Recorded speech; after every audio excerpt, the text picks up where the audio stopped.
Okay, we are live, but we got to let the stream breathe for just a couple of seconds. You know the drill. Welcome in, everybody, to the Huddle Up podcast, presented as always by Mile High Huddle and powered by Overtime Media. I'm your host, Chad Jensen, and with me, as always, my partner in crime, my fellow football priest. You know him, you love him. He is Zack Kelberman. Zack, tonight we're going to get into the depth chart that was released today, the first of the year. You know, it's the first time we've kind of seen how the coaches are viewing the depth chart and different roles, different players, and how some of these position battles resolved. We're going to get to that tonight. But the first thing I wanted to get your take on was this ranking from Sam Monson of Pro Football Focus, ranked all 32 starting quarterbacks in the NFL. Wild guess, where do you think he ranked Drew Lock? 32. What was your gut reaction to that? You know what? I can't say I'm surprised, and that's the sad part. I can't say I'm angry or taken aback because this is what I come to expect from the national media, and especially Pro Football Focus. We've mentioned this, Chad, multiple times this offseason alone, how much of a, for lack of a better word, a joke PFF has become with their hot takes and vying for clicks and pandering to the lowest common factor of Twitter. The idiot casual fans who have no idea what they're watching and no idea what they're looking at, and they recognize the Pro Bowl names and nobody else. To put Drew Lock, who went 4-1 last year, below a rookie like Joe Burrow, who's yet to take one single snap in the NFL, below a guy named like Mitch Trubisky, who was a bust, who had to beat out Nick Foles, behind a guy like Ryan Fitzpatrick, who's been a journeyman his entire career. For a young quarterback to go 4-1 last year and beat two quality teams in the Chargers and Texans, and quite handily. Again, this is why Let Him Hate exists, Chad. This is why, like Dylan says right there, this is why we have that hashtag. This is why that shirt is hanging in my closet right now, because the national media will continue disrespecting the Broncos.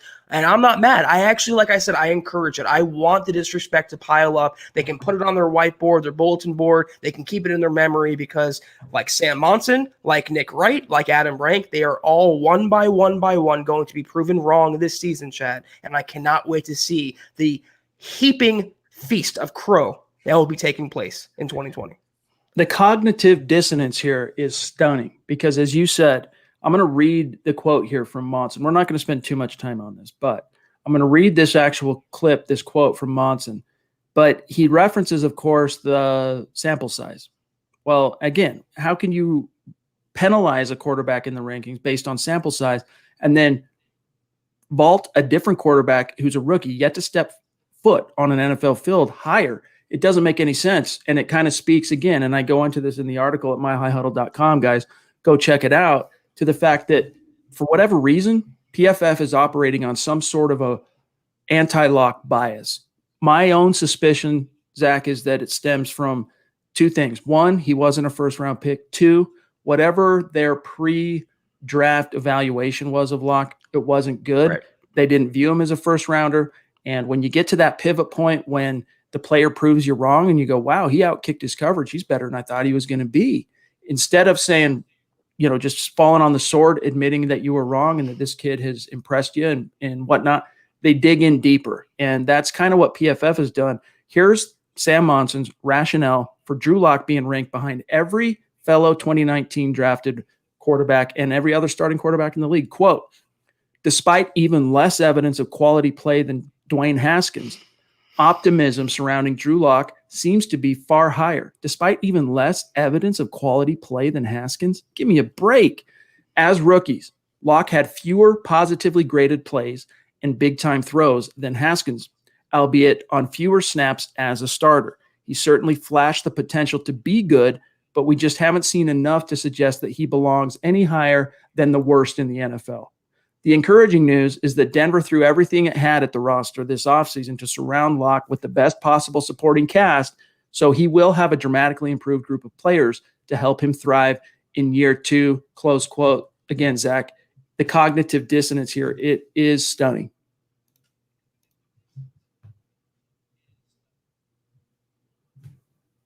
You got me? Am I coming through? Yeah, Yeah, you were glitching a little bit. I heard what you were saying, though. I was just looking up Dwayne Haskins' stats last year. And to bring up Haskins among all the other quarterbacks that Locke needs to be over and not underneath, Haskins went 2-5 last year for the Washington football team.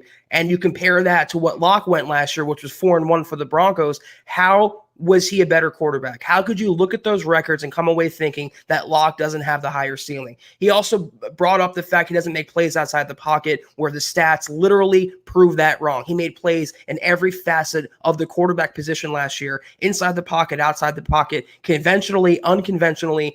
It's one person's opinion, and I tend to agree with what you were saying, Chad. It seems like they had a predetermined narrative about Locke coming out of Missouri last year, and no matter what he did in his rookie season, it wasn't going to change that narrative. It's like locked in their head, no pun intended, and they're just continuing to die on that hill. And you know what? It's not a hill worth dying on. He's a better quarterback than they are giving him credit for. He's a better quarterback than a lot of people think he's going to be. And you know what? I cannot wait week by week by week this season for Locke to prove everybody wrong. This is a franchise quarterback, and he is far from the number 32 ranked quarterback in the NFL. He'll be among the upper half when all is said and done, Chad. I don't think we really need to say anything more than that. I think you guys know how we feel about it. This is, gosh, in the calendar year of 2020, I don't know, man, this is probably the 10th, 11th, 12th, something like that, article or hot take on Drew Lock that we've had to crush down with our heels here on the Huddle Up podcast. It's gotten to a point where it's just par for the course. We're desensitized to it.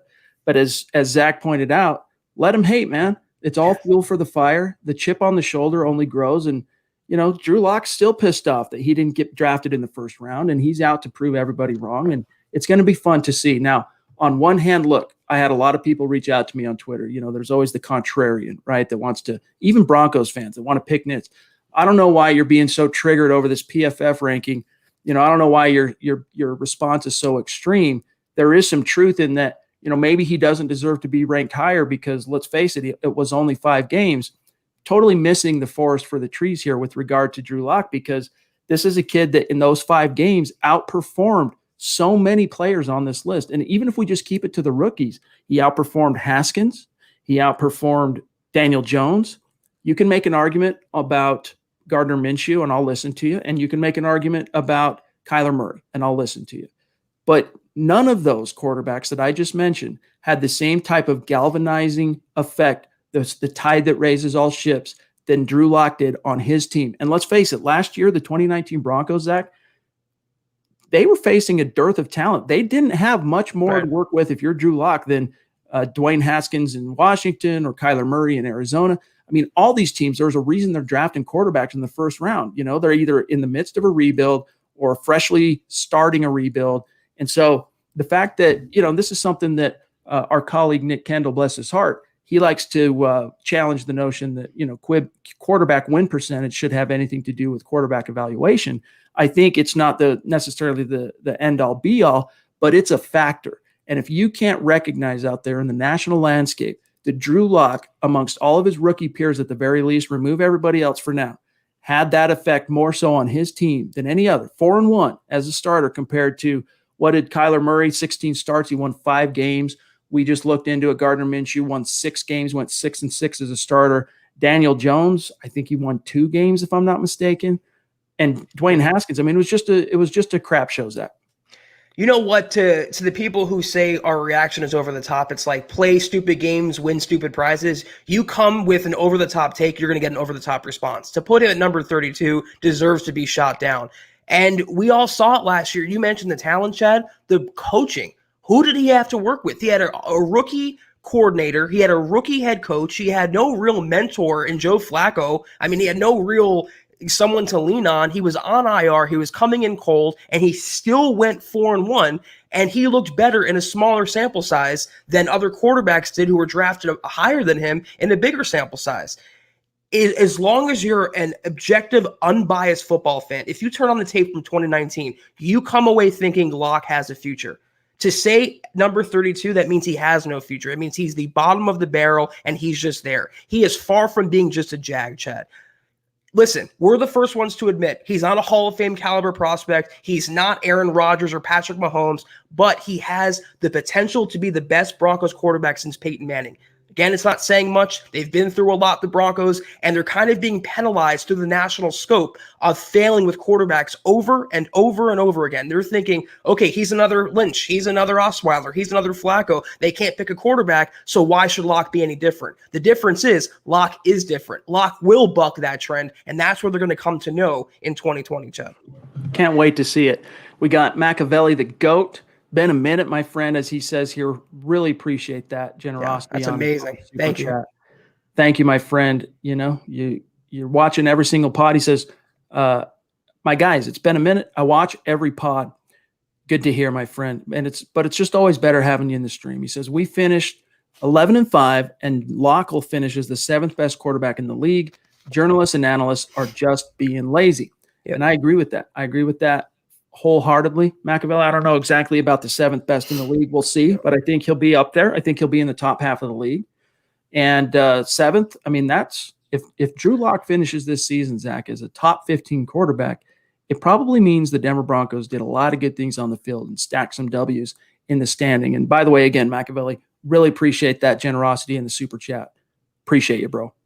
I was going to say real quick, Chad, if they have the 7th best quarterback with a top 5 defense, that's better than 11-5. That's like 13-3. That's, vying for one of the top seeds in the AFC. If he's the 7th best quarterback in the NFL, the Broncos will be a dangerous, dangerous team this season. We got George jumping in. Love it when George is in the stream. Thank you, George. Really appreciate your generosity, my friend, and hope you had a good Labor Day weekend. Hope all of you had a good Labor Day weekend and got to spend some time with family and enjoy yourselves. He says, get ready for a wild and exciting ride as the Drew Lock era truly begins in week 1. # Denver Broncos for life. # let them hate. Really appreciate that, yes, George. Sir. And Greg Smith as well on Facebook, jumping in. Good to see you. Rocking the Let Them Hate t-shirt. Love it. He says, Chad and Zach, Drew Lock is being treated worse than Rodney Dangerfield getting respect. Yep. We got a lot more we want to get to tonight, gang. But first, we got to handle a couple of quick matters of business. As you know, we got to point your attention to sportsbetting.com. Head on over there and enter into the $1 million football pick'em contest. It is fun. It is free to enter, and you could come away with $1 million. And as you can see here, there's 10 grand guaranteed to the top 5 finishers. Head over to sportsbetting.com and make your picks for week 1. This is something that is exciting for the season opener, the season opening week, but this is something that's going to be going throughout the season, different weeks. It's going to be a lot of fun. Head on over to sportsbetting.com and enter in your opportunity to win $1 million. All right, Zach, a couple of things, and then we'll get back to the chat stream. We'll get back to the depth chart. I think we've flogged the dead horse. So, if people still want to exercise some demons, we'll still continue to talk some Drew Lock with you. Make sure you're following the podcast on Twitter.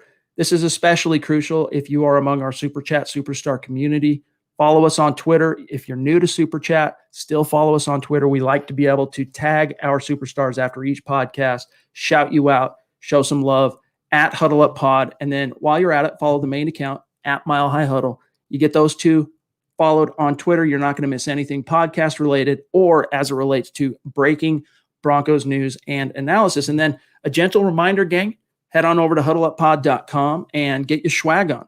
Zach, we've had quite a few new orders that have come through just the last couple of days, a little spike, a lot of Let 'em Hate orders. There's a few, basically it's been all Let 'em Hate the last few days. So really appreciate you guys patronizing and supporting us on huddleuppod.com, on the merch store. Just another way you could support what we're doing. Get a hat, get a t-shirt, get a face mask, get a mug, little something for everybody. And as it's getting cooler out there, as we start getting into the fall months, get yourself one of the hoodies. There's a few different options on hoodies, plus the face mask keeps you safe and also keeps that face warm when the weather starts getting a little cool. And remember, fans, back in the stands, as far as the Broncos are concerned, week 3, when Tom Brady and the Tampa Bay Bucks come to town. So make sure you're prepared for all climes, all weather.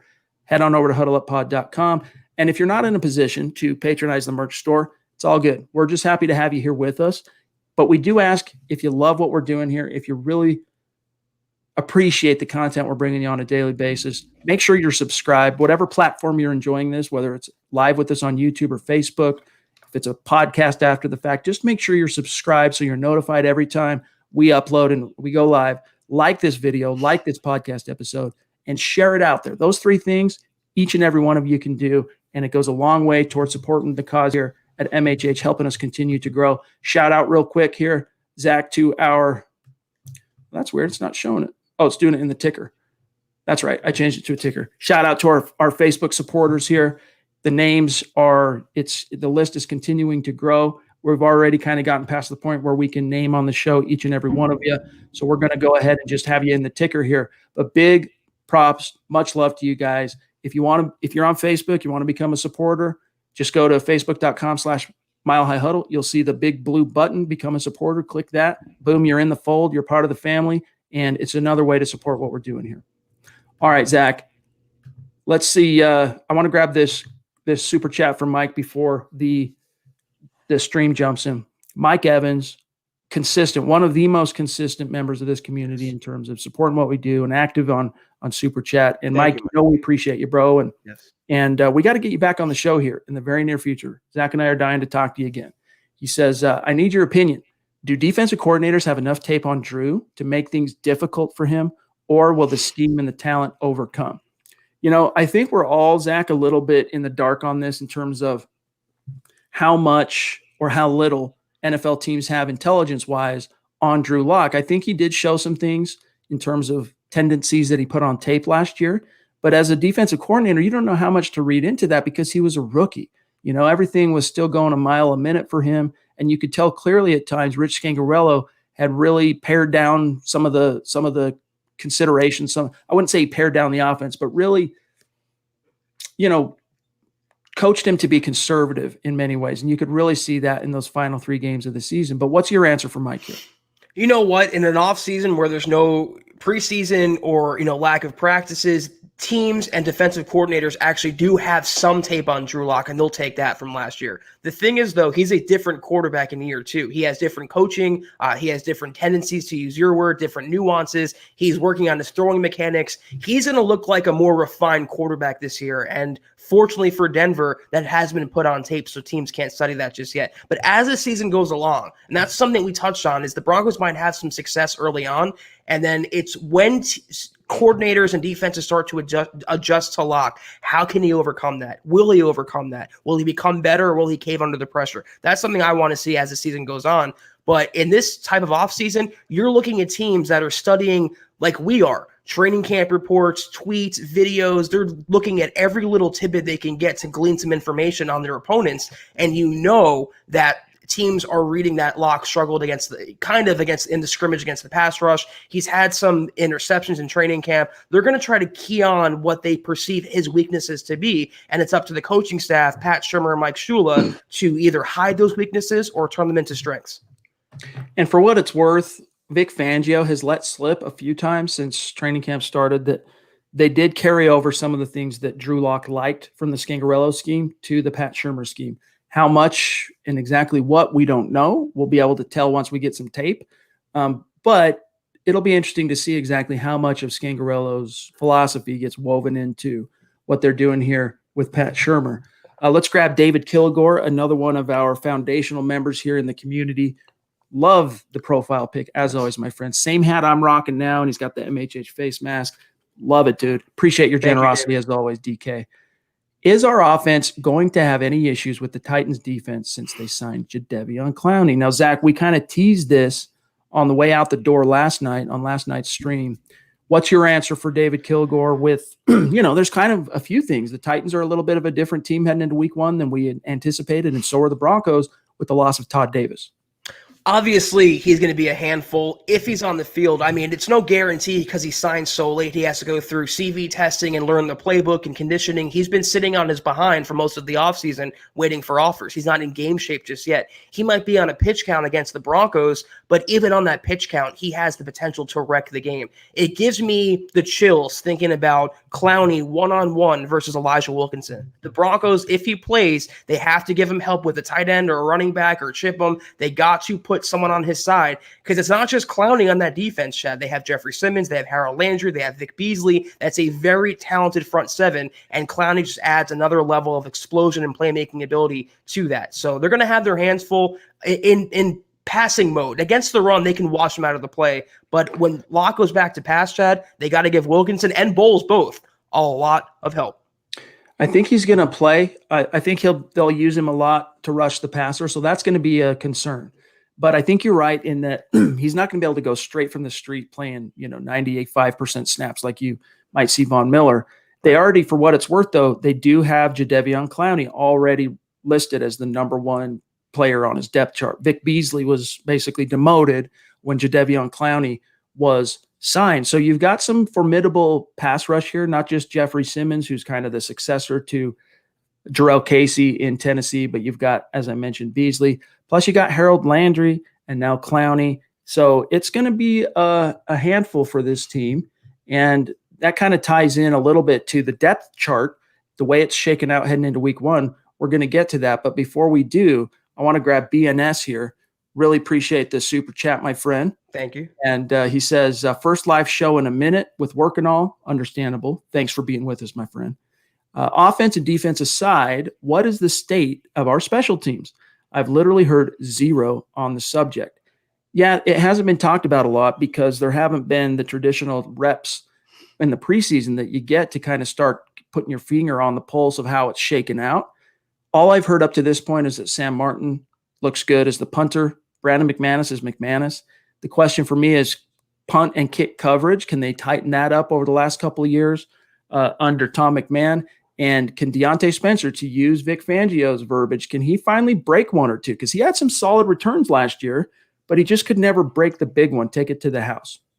And the Broncos do have a new long snapper in Bobin Moyer, so it's worth keeping in mind. My biggest thing is the coaching, Chad. Everyone knows out there I'm not the biggest McMahon fan. I'm surprised he survived this offseason's kind of purge with Scangarello. They have the players back there. McManus looks like he's more McMoney than he was in years past. Martin is an upgrade on Colby Wadman. It's not saying much. And like you mentioned, Deontay Spencer, I think he will break one this season. But I look for McMahon to also eventually work KJ Hamler into the fold when he's healthy. That's a level of explosion Hamler that Deontay Spencer can't match. And I think they get him back there, he could break one. And they want him to be the punt returner of the future. So for me, special teams all comes down to coaching, like most other spots on a football team. This is a good note for me that in the super ticker right there as it's passing by, it says Jay and Ariel Guerin or Guerin, but it's Jay Ritchie and Ariel Guerin. I got to fix that next time. Jay Ritchie jumping in. Appreciate you, my friend. Thank you. Yeah, you and Ariel. And, if you're on Twitter, I don't know if you guys are on Twitter, but reach out. Let's connect and keep the conversation. It's another way to keep the conversation going with us after these live streams end. But he says, fellas, Jay and Ariel here, what do you see as the offensive game plan? I can see Philip Lindsay and Melvin Gordon sharing 30 carries. How will Pat Shurmur call the game? Really interesting question, and it's exciting, man. It gets me going because we're finally at that point, man, where we can actually start talking game plans. We can start looking at opponents and figuring out how this thing's going to shake out. But, Zach, since we are just kind of starting, I'll call this a game week. I think we are in a game week that's traditional, even though we're Monday night. We're in a game week. And I would say offensively, because of what we just talked about with Clowney and that pass rush for the Titans, and the fact that, it's Drew Lock in a new scheme, first game as the guy, as the starter, entering a new era, you want to complement him, balance him out with a solid rushing attack. And I think the Broncos are going to try to get that ground game going early and really living off the play action game, gashing this team down the field. Defensively, though, that's where I get into a little bit of a panic mode because based on the Ryan Tannehill film from week 6 on last year, I would say, hey, if you can stop Derrick Henry, game one, because Tannehill, he had a few games where he really shined, and I don't want to take anything away from him, but your odds of winning significantly go up against the Titans if you can stuff Henry, and they did that last year. That's one of the reasons why in a close game they were able to defeat the Tennessee Titans. They bottled him up, but there's no Todd Davis this time, and I'm sorry to tell you, I think that's really where it's going to hurt the Broncos initially is in their run fits because Josie Jewell, he's a solid linebacker, but he's smaller. He's not as powerful. He doesn't get off blocks as easily. And he's just not quite, in my opinion, as an intuitive run fit linebacker as Todd Davis. So I think you're going to see the Titans really try and exploit that weakness and really push the Broncos in the middle of the field, whether it's on the ground or through the air. Right there with you. Yeah, they're going to lean heavily on Derrick Henry, the Titans, and also setting up play action for their tight end, Jonnu Smith, and they're going to match him up against Davis's replacement. They know that tight end coverage, inside linebacker coverage has been Denver's Achilles heel for quite a while now. That's defense, is load up the box, stop Derrick Henry, make Ryan Tannehill beat you. On offense, if this game was on the road, I would say it would be very run heavy to kind of protect Locke and ease him into the season and not have to force him into any precarious situations. But at home, no fans, kind of a calmer environment. It's the Monday night game. They're going to open up the offense just a little bit. You're going to see a ton of Gordon, a ton of Lindsay, a lot of play action. You're going to see some deep shots down the field too, to Sutton, to Judy, to Hamler if he plays. I would not be surprised, Chad, if the first play of the game on offense for Denver is a long shot down the field to establish themselves like, we're not just this ground and pound boring team. We're not just a throwback. We're a new age offense with a hot young quarterback. We want to push the ball down the field. I can definitely see that happening. You're not going to see 50 passes from Locke in week 1, but you'll see more than 20. Shout out to Pobby, who is back with us after a tussle with that stupid CV bug. Gosh dang it. But she's back in the saddle, and we all welcome her back. It's good to have you. So glad to hear you're getting back on your feet. Might not be 100% quite yet, but it's so great to have you back in the stream, Pobby. So welcome. And I want to get to this depth chart. Shout out to Dylan here, jumping in on Super Chat, a longtime listener and superstar here in the community. He says, 1 week, 1 goal. Hashtag Broncos country. Hashtag MHH. Love it. And that's where we're at. We're in the game week. So let's talk about the news today with an eye toward week 1 against the Titans. We're officially 1 week out. The depth chart finally dropped today. No surprise, Zach Drewlock, Jeff Driscoll in order as your depth chart, where it begins to reveal things we didn't know, or the newsworthy items of the depth chart. Is it running back? As you guys can see here on the screen, the Broncos kind of did a cop-out. They kind of took the easy way out here. They didn't name a starter. They basically put Melvin Gordon and Phillip Lindsay as co-starters. Zach, I want to just start out with what that means to you. And really, is this simply, did Gordon do enough to earn that first and foremost? No. Or is it nominal in the sense that they're trying to justify the money? And what does it say to Phillip Lindsay? What's the message to Phillip?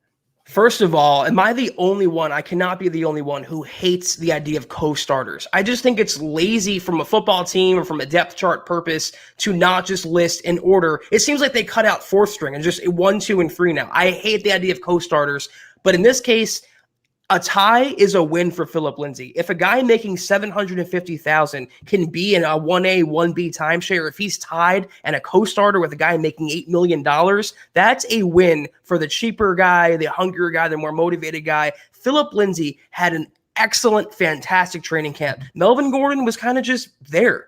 He had a rib injury. He was, he looked good every now and then. He caught some passes. But for $8 million, Chad, you have a guy making, less than an eighth of that, outperforming you. I think that's a huge win for Lindsay. And like we've been saying the entire offseason, he will be your starting running back on most occasions. It's going to be very game plan specific as to how they tried out the running backs, but Lindsay is the better player. He will have more explosive plays. And by the end of the year, there is no contest or comparison as to who is the better Broncos running back. I view this as a situation where the Broncos recognized both internally as far as locker room optics and externally, as far as what it means to media and fans, they had to tread lightly. They wanted to make Melvin Gordon the starter, regardless of what shook out in training camp, even though Phillip Lindsay outplayed Melvin Gordon in training camp. And again, it's training camp. So, jobs are won and lost, but it's not the be-all, end-all. If you're already an established starter, these guys know how to pace themselves. They know kind of how to roll with the punches with regard to training camp and kind of conserve their energy. That was definitely the MO for Melvin Gordon. Meanwhile, Phillip Lindsay, he took every touch, every snap, every time he was on the field, he was trying to send a message. So on one hand, I do agree with you, Zach, that it's a triumph in a sense that Lindsay maintained at least a co-starter role. But at the same time, I think it's a cop-out from the team in terms of they didn't want to upset the apple cart internally. They didn't want the storylines to come out in the media that Melvin Gordon came in without any kind of game action, any kind of exposure to outside competition. He unseats not just the incumbent starting running back, Zach, but a team leader, Phillip Lindsay, the Colorado kid himself, back-to-back 1,000. I mean, how many running backs rush for 1,000 yards in back-to-back seasons, are still well in their prime years as a player. Barely. And they get basically demoted. How often? I mean, I'm trying to think. When's the last time that happened? I'm sure there's some occasion out there, some, football historian can point out to me. But if you have to really think about it, you get my point. And so I see this more, Zach, as a cop-out in terms of the Broncos were hell-bent to make Melvin Gordon the starter. And they did this, putting Lindsay here as a co-starter, simply to avoid controversy, probably mostly within their own locker room, because Lindsay's a leader. Yeah, so stupid. The first name who came to mind would be Leonard Fournette in Jacksonville. He had a great year and then kind of just faded away into obscurity, but he was only good because of volume. He wasn't good because of sheer talent. Phillip Lindsay had limited carries. He's been splitting carries each year in the NFL so far and has made 1,000 yards on a Pro Bowl despite all of that. So he was the hungrier guy this summer. He was the more motivated guy this summer. Melvin Gordon, to me, was kind of complacent. He got off the Chargers. He got his wish there. He got $8 million a year. His other wish was to be highly compensated. He was probably assured when he was signed he's going to be the 1A to this running game. So he was like, he took his sweet little time coming to Denver, getting acclimated. He wasn't there right away. He waited until training camp started to come to Denver. Lindsay was there. He moved out of his parents' basement, Chad. He got his own place, and he has a family now. Lindsay is just the hungrier guy, and you can't teach that. You can't coach that. And when that happens, the hungry guy always wins. The expression, low man always wins. In this case, hungry man always wins. I love it. It's a good analogy. As Lindsay himself said, man, it doesn't matter who they pay, who they bring in. They got to get through me, and that's very hard to do. And I think in that sense, Zach, we credit Lindsay that he was able to hold on and withstand the political, the political push from way up high at Dove Valley to basically unseat him, to usurp him, basically. And he withstood that. We'll see now if he can continue to withstand it with live bullets flying. I think both of us remain confident he will be able to. Discount Audio and Wheels, D.A. Dub jumping in on Super Chat. Thank you, my friend. Thank you. Good to have you back in the stream. He says, let them keep hating. When we end up in the playoffs and making noise, Locke will get his praise. Yes, sir. The problem is similar to like undrafted guys. Now, it's nowhere near extreme. But quarterbacks who fall out of the first round, they basically have to outproduce their first-round peers. They basically have to double that production in order to start getting the same type of credit they would get if they were the first-round quarterbacks. Yeah, it doesn't. It's a uphill battle he has to climb through no fault of his own because he was a second-round pick. He didn't choose to go in the second round. It wasn't his choice. He fell for reasons where he was a little inexperienced in Missouri, or he had some question marks around his mental processing and his technique. But you know what? Tom Brady was a 6th-round pick, Chad. There's so many quarterbacks. Russell Wilson was a 3rd-round pick. Dak Prescott was a 4th-round pick. There's so many examples of quarterbacks who are not first-round picks who got on to have great careers. And, contrarily, how many first-round quarterbacks have busted in recent memory? It's not the end-all, be-all anymore. I don't care where he was taken. If he can play quarterback, I want him on my football team. I would say half of the first-round quarterbacks that are ranked higher than him that have been drafted in the last 2 or 3 years on that list from PFF that we talked about at the top of the show, half those guys won't even be starters 3 years from now. Right. And they're first-round picks. So anyway, let's grab Terry's Super Chat here. Really appreciate you, my friend. Everyone knows what those emojis mean. Hashtag football priest, hashtag state of being. And as you know, and if you're a new listener to the show, new member of this community, Terry is one of these members that inspired and exemplifies the hashtag state of being. Up there in Canada, he proves that Broncos country is not a geographic location. It's wherever you are. And Terry, we appreciate your passion. We appreciate your consistency. And we love having you in the stream. Thank you, my friend. And also a shout out to Zeus, who is like Mike, like Terry, like so many of our superstars, consistent. Every single chat, he's in the stream, contributing to the conversation.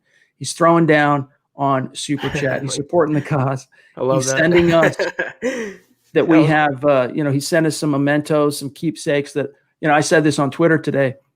I sent out a tweet that showed some of the stuff that some of these great members in the community have sent, like Mundungus and Duke and Stu and, of course, Glenn as well.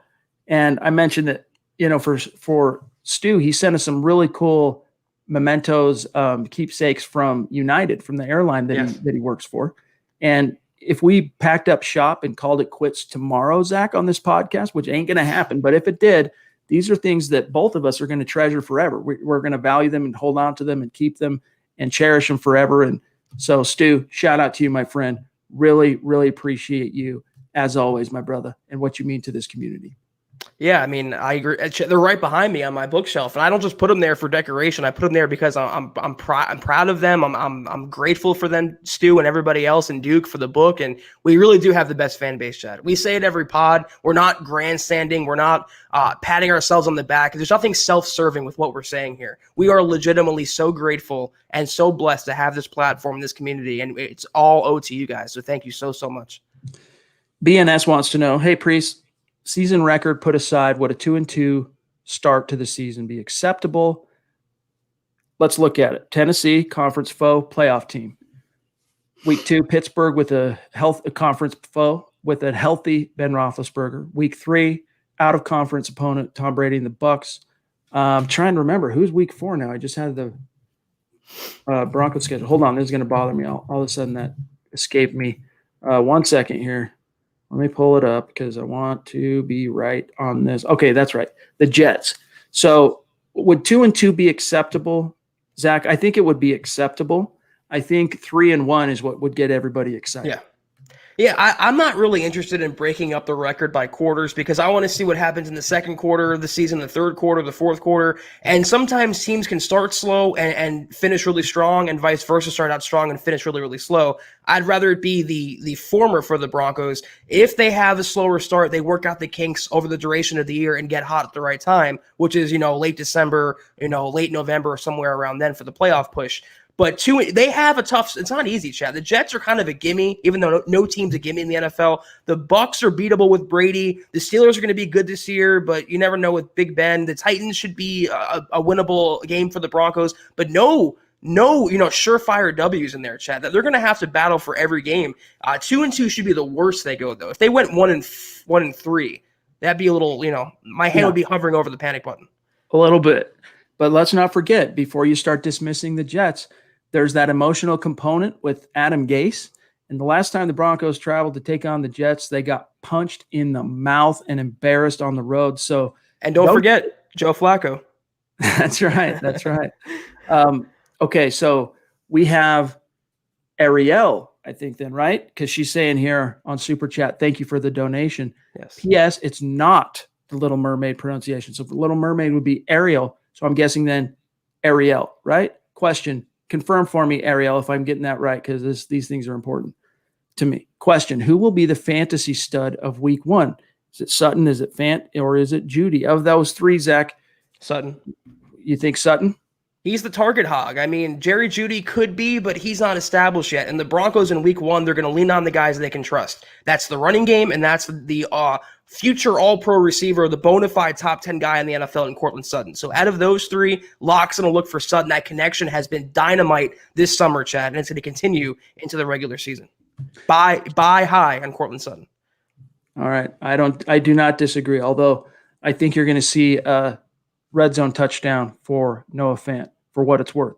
Kenneth Booker jumping in on YouTube always brings great questions. And Kenneth, you pose so many good questions and so many topics that you broach that when we only choose 1 or maybe 2 in a stream, don't take it personal. Just know that, we're seeing them all and we choose them as best we can.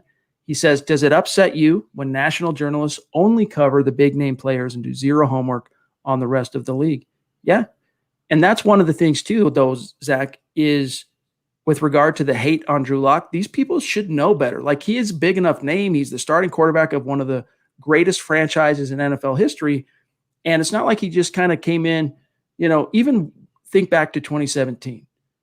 All right, Patrick Mahomes is a rookie. He comes in, ends up only starting 1 game. It's a back and forth against the Broncos on the road, and he wins. You could maybe be slightly forgiven you could be forgiven for not realizing that next year he was going to become the next greatest quarterback of all time and basically jump in 1 year into the Hall of Fame. That's hyperbole, but nevertheless, in Drew Lock's case, he actually had more games. So you should have more of a evaluation or an opinion on Drew Lock beyond, he just played 5 games. So let's go ahead and rank Joe Burrow ahead of him, or Dwayne Haskins or any of the other 2019 first rounders. It doesn't upset me. It doesn't surprise me. This is why I keep saying let him hate. And that hashtag was born and that saying was born because of the hate the Broncos have gotten consistently since Super Bowl 50 when they've become less relevant. They haven't been to the playoffs in half a decade. They've been written off. And it's comical to the point where an outlet like Pro Football Focus can rate Justin Simmons the number 2 overall safety in the NFL and then not put him on the top 100 player list that they have. That exemplified to me how inconsistent the national media is and how out of touch they are. And it seems like they hate on the Broncos for the sake of hating on the Broncos because they haven't been to the playoffs. They haven't been relevant. That is going to change this year. Don't get upset. Don't push back against it. Resign yourself to it and accept it and start to revel in it because the Broncos do, and they're going to prove everybody wrong this year. We got a name that I'm not as familiar with on Super Chat jumping in. Royal Dungiva. Really appreciate you. Sorry if I butchered your name. Appreciate the generosity, and make sure you reach out if you're on Twitter and connect with us. He wants a bold prediction for week 1. Zach, if you got a bold prediction for week 1, you tender one, I'll tender one. The Broncos will shut out Tennessee. Ooh. They will win 13-0, kind of a defensive-oriented slugfest. That's one of them. That is a bold prediction. I'm trying to think. I haven't given this as much thought. I'll say that Jerry Jeudy storms onto the NFL stage. I don't want to take away from what Zach said because I do think Sutton's going to be that target hog and he'll get the lion's share. But I think Jerry Jeudy, when he gets his opportunities at the table and he gets his targets in week 1, he's going to make some hay. He's going to make a lot with those targets and stretch them, if you will. I think Jerry Jeudy, he might not get into the end zone in week 1, but I think Jerry Judy's going to have a big game where he makes several impact type plays that go on to have a big impact on the win or the loss in the standings. Another one I thought of was that they're going to hold Derrick Henry to like 10 yards on 20 carries. Similar when they played Zeke Elliott in 2017. He had like 6 yards on 4 carries or something like that. That's my other bold prediction. But in terms of how good the Broncos defense is, and if they can just stop Henry and get to Ryan Tannehill, a shutout isn't as crazy as it sounds on the surface. That would be bold because, we criticized the team last night. We spent quite a bit of time criticizing them about cutting Todd Davis. And it takes the village type thing to stop a Derrick Henry and hold him to 10 yards. If they do, we are going to fall on the sword and say, look, we were wrong. Fangio's got this defense dialed up. Todd Davis wasn't as important as we thought. And these linebackers, they're playing lights out. And, Jarrell Casey and that D-line is going to have a lot to do and a lot of say on how the rushing defense plays in week 1, obviously. But that would definitely be a bold prediction. Royal, thank you for the super chat and the question. All right, one more here, and then we'll get back to the depth chart from KP in the house. Appreciate you, my friend. Thank you, Kevin. Longtime superstar here in the community. He says, hashtag exercise the demons. Where do you pull these comments from, Chad? Z-Dub, Zachary Smouse in the house needs to make a shirt. Yeah, we'll get around to an exercise the demons T-shirt one of these days, but that's a good idea. That's a good idea, Kevin. Appreciate that. All right, Zach, let's grab a few more of these takeaways from the depth chart release today. As you can see at wide receiver, they did another split where it obviously Courtland Sutton stands alone, followed by Deshaun Hamilton, Tyree Cleveland. And then opposite, they've got Jerry Jeudy and Tim Patrick sharing starting roles. And that makes some sense because they're going to start probably 3 wide receivers in game 1, right? So, go ahead. No, I'm just designated then. Just say he's the third receiver. Don't make him co-starters. Don't put a slash there, put a comma there. He is the third guy. Jerry Jeudy is the number 2 guy. Let's not play around anymore. I just hate the idea of co-starters, Chad. It's lazy to me. Maybe it's me. No, I do not disagree. It's something I talk about in the written article. It's a little bit of a cop-out. Not a little bit. It's a cop-out. A lot. All right? Yes. Interesting as well to see here, Zach, that at left tackle, the backup listed on the depth chart is indeed Calvin Anderson, who has had himself one heck of a summer, going from obscurity to not only making the roster, but being the backup left tackle. And then it was good to see officially Lloyd Cushenberry won the starting job at center. And in his credit, he did it the old-fashioned way. Yes, he had a third-round draft pedigree, Zach, but he started on the third team and worked his way up to first team. And when he got those first team reps, he made the most of them. So it was very gratifying to see him hold down the job there at center. And then, of course, Elijah Wilkinson holds off DeMar Dotson for now at right tackle. Yeah, that'll change Q1, week 1, Chad. He's not going to hold on to that job for long. I'm really surprised Dotson didn't win out the starting job. They would rather play a rookie at center and not play a 9-year veteran at right tackle. I don't understand the disconnect there. Dotson will be the starter, though, sooner rather than later. I'm happy for Cushenberry. The Broncos got that good cush. Been waiting to say that for a while. And, we all predicted it. He held off Schlotman and Patrick Morris, and he's going to be a good center for a while. And I think a rare pivot man Denver invests in down the road. All right, then we've got at tight end, of course, Noah Fant, number 1, Nick Van Nett, number 2. No surprise there. Interesting to see, though, that they've got Jake Butt in front of the rookie Albert Okwuegbunam, and then, of course, Andrew Beck at fullback. Now, jumping to defense, no surprise on the up front, except I think the only notable thing here is that, as we suspected, McTelvin Ajim is indeed the backup nose tackle, but you're going to see guys rotating in a lot of different spots on the defensive line. And then, of course, nothing surprising at edge or rush linebacker. Inside linebacker, of course, it's going to be Alexander Johnson, Josie Jewell as your starters. And the third linebacker onto the field, it's going to be Mark Barron. And if anything happens to one of the or both of the starters, I guess, Austin Calitro backs up Alexander Johnson, Barron officially backing up Josie Jewell. I mean, it's so terrifying to me that the Broncos are one snap away from having either Austin Calitro or Mark Barron started inside linebacker. I still don't like the depth. I still don't agree with the Todd Davis release, Chad, but hopefully this unit can be the sum of their parts and just manage to get by for most of these games. We know who the factors are for number 3 cornerback, but unfortunately the depth chart did not give us any insight as to who it's going to be in week 1 because you got the 2 starters listed as A.J. Bouye and Bryce Callahan. No surprise there. But the next 2 at the respective positions are Michael Ojemudia, the 3rd-round rookie, and Devontae Harris. Zach, if you were to make a bold prediction, speaking of bold predictions, which one of those 2 guys is going to be that number 3 cornerback to take the field in week 1 in your estimation?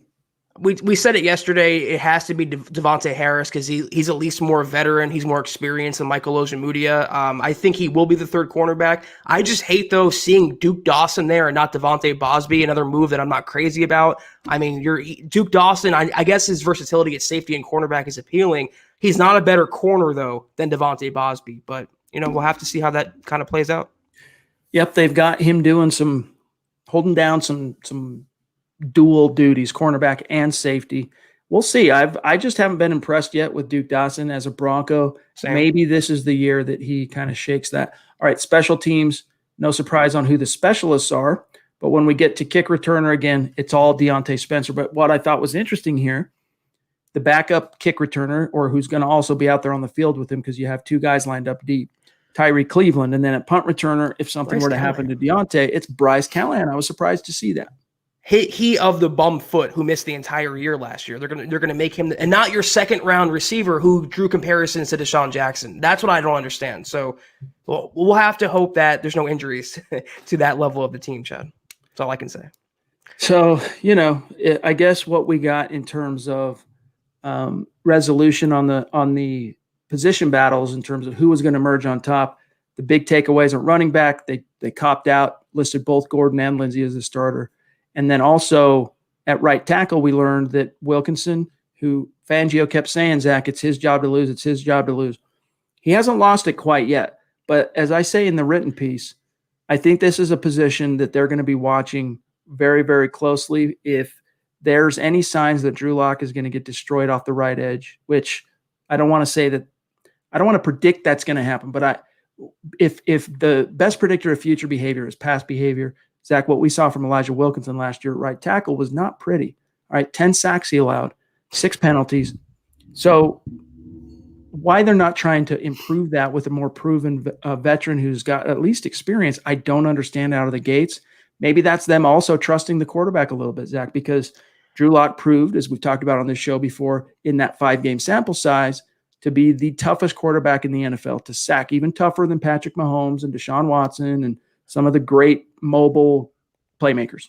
I don't want him to have to put that to the test, though. I don't want him to have to run for his life, Chad. I mean, it kind of undoes a lot of the goodwill the Broncos have compiled this offseason you're not putting the best tackle on the field for your quarterback. Every other move they've made this year has been with Locke in mind. And you pick up DeMar Dotson. Yeah, he's not a future Hall of Fame tackle, but he's a 9-year starter. He's experienced. He's a mostly solid guy. And you have a natural guard coming off surgery who's a sieve, who's a swinging gate at right tackle. He's not a natural tackle. He's a guard masquerading at that spot for your young franchise quarterback who you saw get chased by his own teammates in the scrimmage. He was hurried. He was under pressure. That should have been the indication right there. Get him off the field and let Dotson get those first string reps, because it's a matter of when, not if, Wilkinson loses that job. And I think it will come 1 week from tonight against the Titans. He will be yanked from that game. Dotson will go in, and that will be the end of it, Chad. Dotson will be your starter for the duration of the year, as he should have been all along.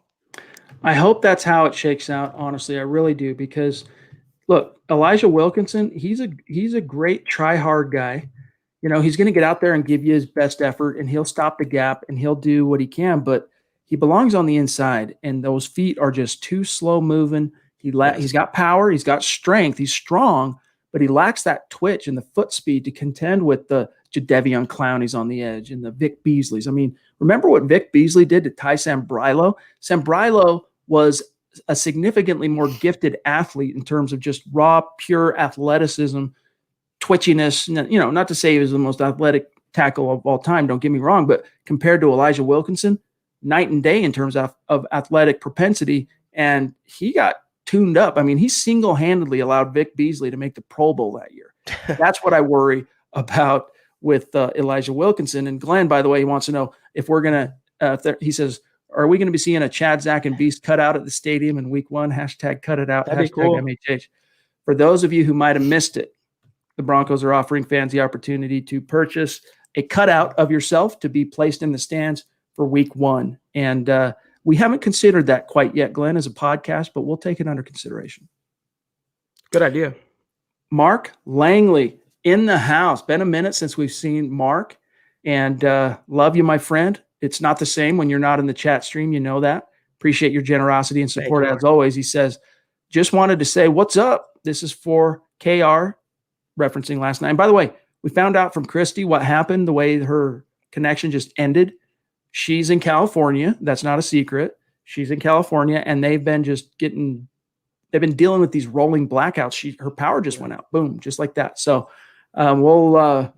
we're thinking, as Zach said toward the end of the last night's pod, third time will be the charm when we get Christy on. 0 technical difficulties. But yeah, shout out to Christy. And he says, hashtag football priest, hashtag huddle pod MHH. And as always, hashtag use toilet bowls. It still makes us laugh, Mark. Yes. Thank you, Mark. Beast, do you have Jason Haggerty's super by chance? If not, we can do the old reverse engineer. And in the meantime, there he is. Appreciate your super chat, Jason. Thank you. He says, hey, brothers, Jarrell Casey will be the talk of the league in a good way. Hey, man, I think you're onto something there, Jason. He's obviously highly motivated. He was blindsided by the trade, and it just the football gods couldn't have set it up any more I don't know if is that a word, serendipitously than they did for week 1, getting his revenge game literally right out of the gates as a Bronco. I'm not going to take credit for it because Buana and I were talking before we went on tonight. What the Titans did, not only discarding Jarrell Casey, a 5-time Pro Bowler, for a 7th-round pick, and he said he was thrown away like trash. They brought in Jadeveon Clowney. They gave him, $15 million for 1 year. Jarrell Casey's making a little over 11. So they went for a more expensive player in Clowney, and you have to wonder if he's the better player. He might be more grabby in terms of headlines and playmaking ability, but Casey's a lot better against the run. He's a great pass rusher as well. He's, like I said, a 5-time Pro Bowler, accomplished, an all-star. You really have to wonder what Tennessee was thinking, dumping one of the best premier interior defensive linemen in the NFL for a 7th-round pick. The same pick the Broncos got back for Isaac freaking Yiadom, of all people. True. Couldn't have said it better. How about Chris Hernandez in the house? Love you, bro. Good to see you. Appreciate your support each and every day, man. And of course, we tip our cap to the veterans in this community, Chris being one of them, a 24-year veteran of the Air Force. Much love to you, my friend, and we thank you for your service. He says, great questions, MHH fam. And a good reminder here, gang, click those little thumbs up. Appreciate that, Chris. We always need the reminder here for the community. John, how about Rick Heller jumping in? Thank you, my friend. Very generous super chat. No direct question within the super chat or comment, but Rick, if you're on Twitter, make sure you reach out to Zach and myself and connect with us, and we'll follow back. And we want to be able to shout you out and keep the conversation going. So thank you for your generosity and supporting this channel and this podcast. And if you have a question, feel free to drop it into the chat and we'll get to it. Lemonhead, Melvin Gordon will be well experienced. Okay, hold on. Let me get this syntax correct. Melvin Gordon will be well experienced because the Chargers never have any of their own fans in the stands. Zing. Well said, my friend. Ariel in the house. Chubb for comeback player. I think so. I'm kind of scared. I'm not there with you yet, my friend. I hope so. Don't get me wrong. I'm hoping that. But that setback with the knee at the stadium game, he took himself out, and the way the messaging changed suddenly out of Dove Valley, the way the coaches are talking about him, and even Elway, I'm a little bit nervous. That's not to say I don't think he's going to come back or that I don't think he'll make an impact, Zach, but I do think we got to have a little bit more. We need to inject a little more caution into our optimism than we were even 2 weeks ago. Right there with you. Yeah, the Broncos are talking, like you said it perfectly. It seemed like the tone just changed completely after that little injury scare, and they're going to keep him on a pitch count now and keep him kind of in mothballs and ease him into the process. He might not be a full-time contributor for the first quarter of the season. So comeback player, never say never. He had a great rookie season, but I'm looking at someone like Big Ben for comeback player of the year. I think the Steelers will have a good season this year, and he will go out with a bang. I think Big Ben. We're not eliminating it as a possibility, of course, that Chubb could be that guy, but we're still just a little bit worried about his overall health. Is he back yet? I don't think he's quite back. And if he's not quite back, it might take first quarter or two of the season to get fully back into the swing. Pobby jumping in off the top rope as she returns from her time away, battling the most virulent of bugs, that CV bug.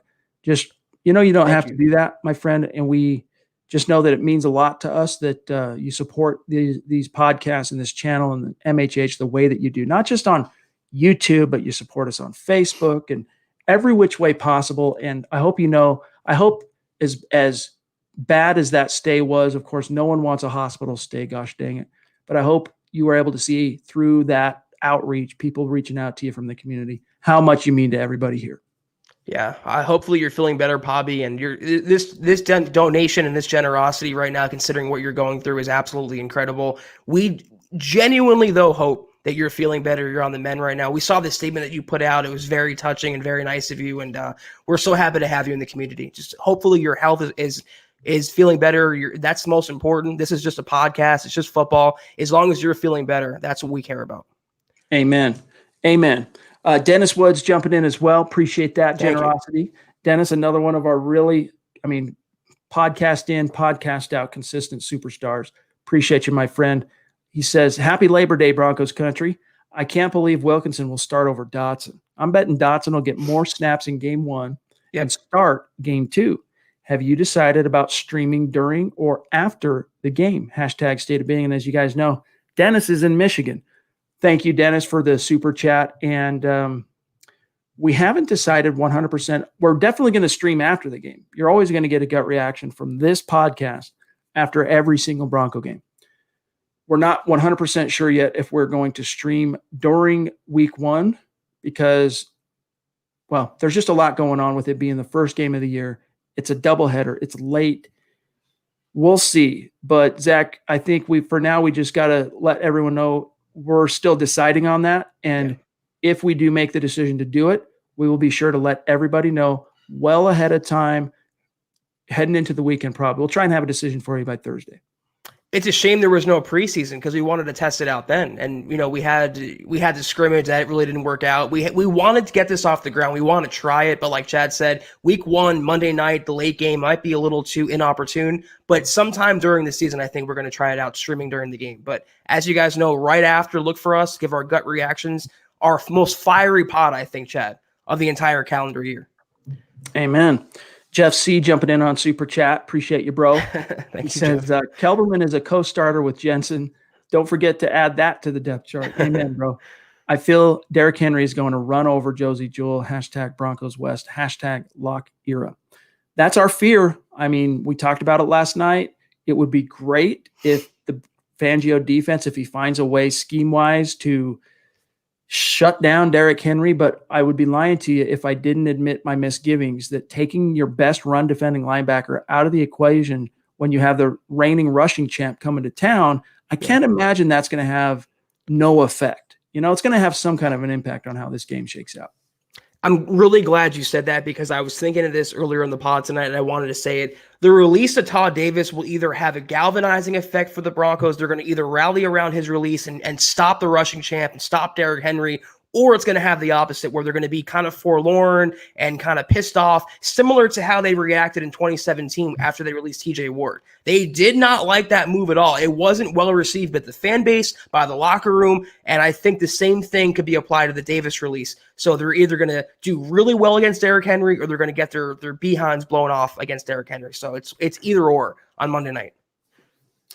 Two of the shining examples of the females in the MHH community jumping in, both of them off the top rope, Pobby and now the queen of MHH, Christy, who, of course, last night ended abruptly, and we'll get that figured out for the next time. But, man, just really appreciate everything you do, Christy, and your support of MHH and your impact on this community. Everyone gets so excited to talk to you in the chat stream and trying to get questions and comments and say something that is, they just want their chance to talk to Christy, basically. So we love having you on the show, and we'll get you back in the saddle soon. And again, thank you, Zach. Her generosity, it's just unbelievable.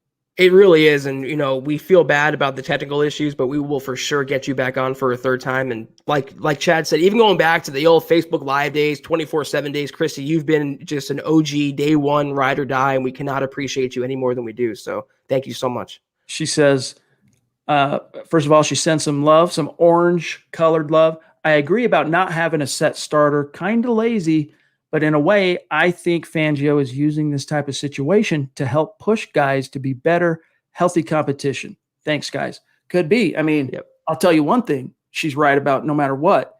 You best believe that's going to motivate Philip Lindsay. Like, he's going to see that, gets posted up on the wall, whatever, at Del Valle, and he's going to go, what?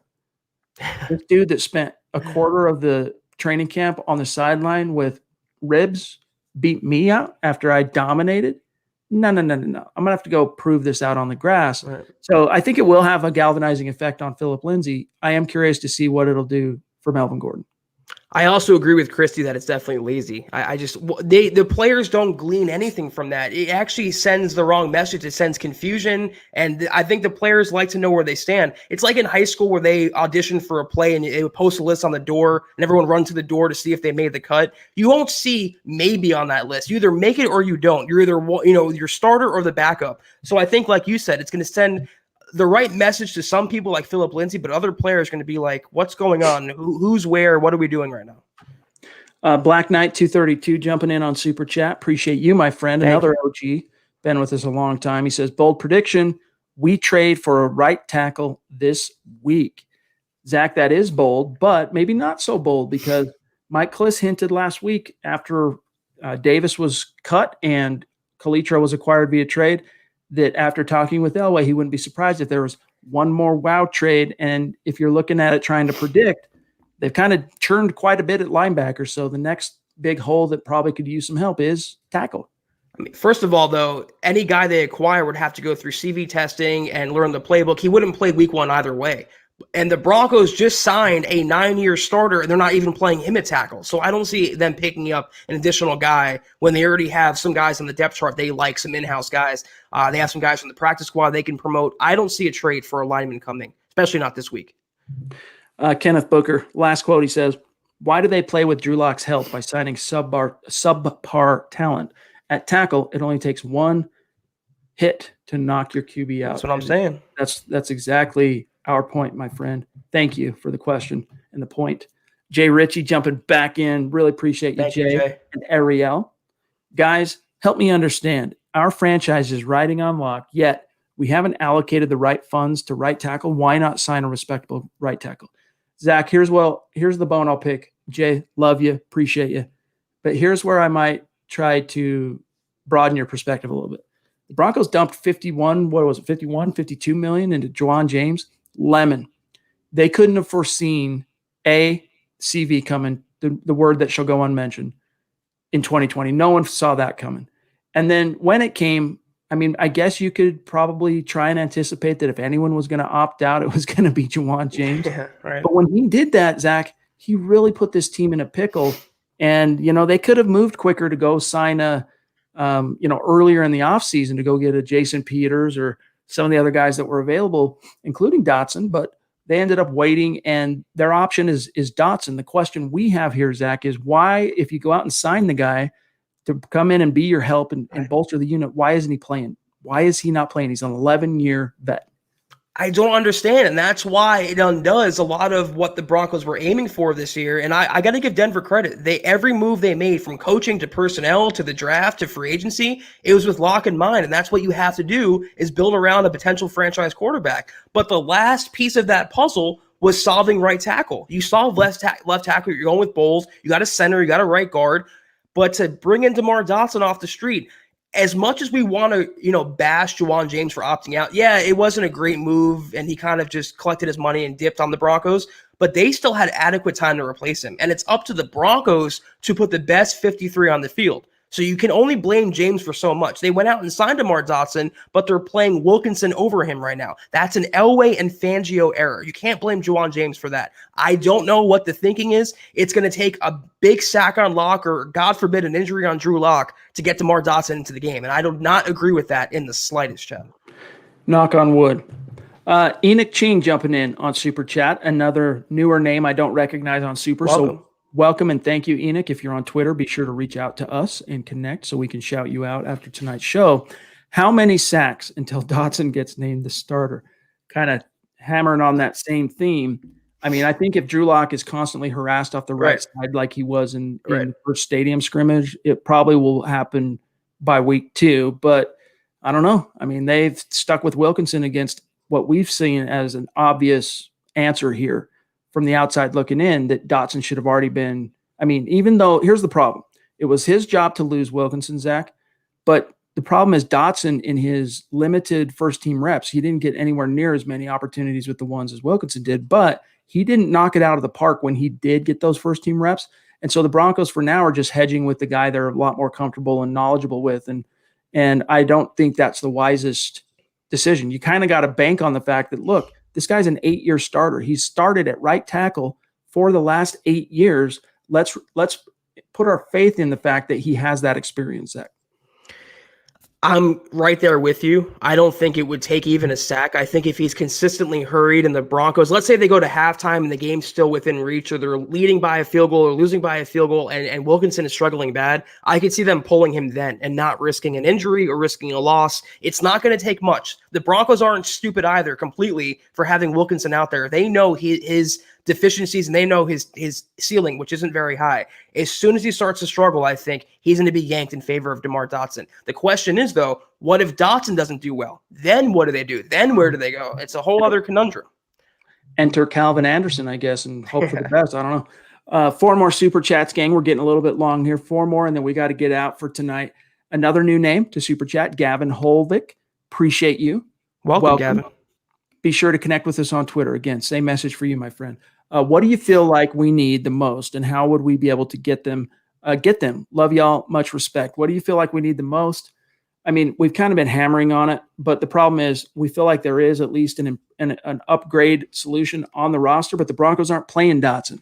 So outside of a tackle, they've kind of moved things around to a point now where you just got to kind of see where these chips fall, Zach. Like, they've shuffled the linebackers, added Mark Barron, Austin Calitro. They made some really curious decisions at cornerback. I mean, if anything, I would say go get Prince Amukamara, but we just know that's not going to happen. No, I don't think a tackle trade is coming or a signing. I don't think an inside linebacker acquisition is coming. I could see a safety, though. I mean, who do you have right now behind Jackson and Simmons? You have Trey Marshall, who's kind of a jag, and you have Duke Dawson, who is a cornerback and not a very good one. So one injury, again, they're playing unknowns in that secondary. I could see a safety coming in. The Prince ship, I think, has sailed, unfortunately. I don't see a tackle or a linebacker.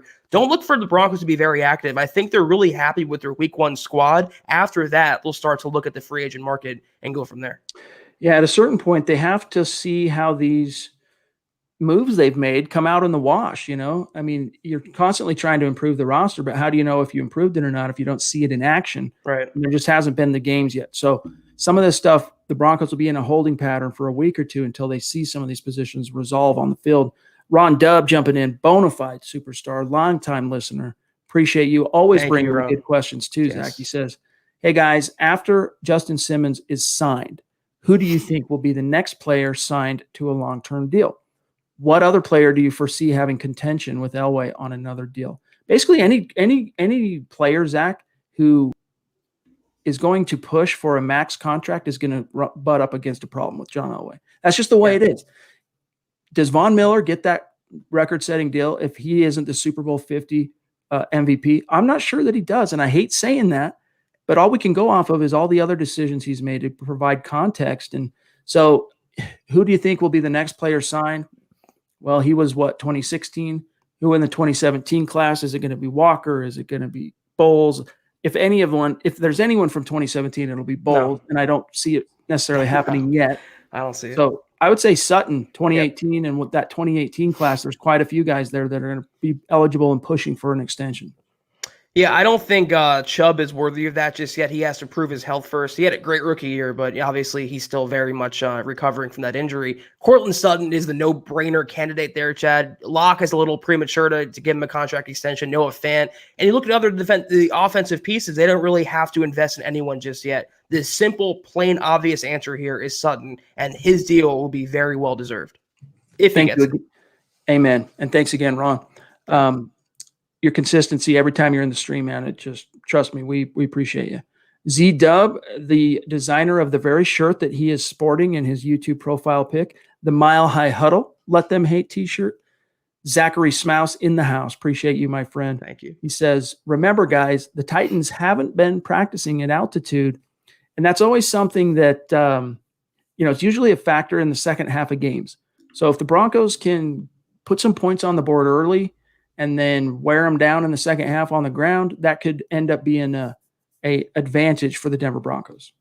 Yeah, of course. I mean, that's the one advantage that the Broncos have, regardless of a pandemic or CV. There might not be fans in the stands, but you'll have the ambiance, I guess you should say, or the unique characteristic of playing in Denver altitude. It's not going to be easy for the Titans, but, the game is played on the field. 60 minutes, 4 quarters. It's still going to be a hard-fought football game. By no means a cakewalk for Denver, but it could give them the advantage. You never know. Would it be worth, from Holden Adams, would it be worth it to kick the tires on offensive tackle Prince Tega Wanago, who was cut by the Eagles?